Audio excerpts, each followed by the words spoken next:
Wherever you go, whatever you do, throw a little at it. Omax, Vest and Briefs.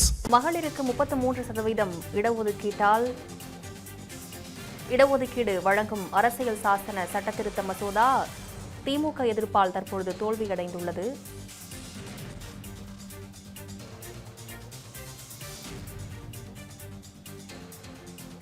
மக்களவையில் மகளிர் இடஒதுக்கீடு மசோதாவோடு இணைந்த தொகுதி மறுவரை மசோதாவானது தோல்வியடைந்துள்ளது.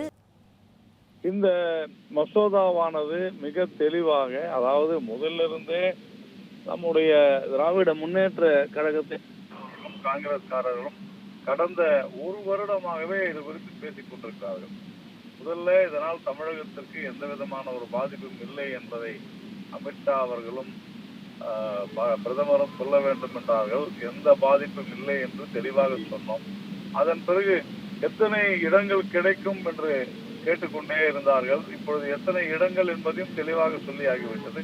39 59 உயரும் என்று சொன்னோம். இன்று மாலை திடீரென்று இன்று இவர்கள் இந்த மசோதாவிலே இந்த 50 விழுக்காடு என்று ஏன் குறிப்பிடப்படவில்லை, அதனால் இதை எதிர்க்கிறோம் என்று சொன்னார்கள்.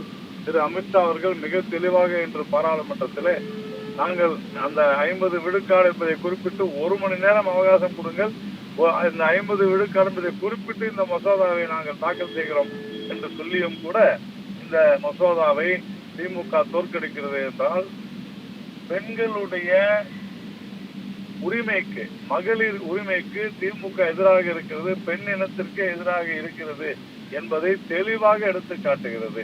பெண்கள் விரோத திமுக என்பதை திமுக தன்னுடைய அந்த இதுவரைக்கும் பெண்களுக்கு பாதுகாப்பு என்கிற முகமூடி இன்று தாங்களே கிழித்தெறிந்து விட்டிருக்கிறார்கள். மக்கள் இதை புரிந்து கொள்ள வேண்டும். இவர்கள் உறுதியாக பெண்களுக்கான இடஒதுக்கீட்டை கண்டிப்பாக அனுமதிக்க மாட்டார்கள் என்பது இதிலிருந்து தெளிவாக தெரிகிறது.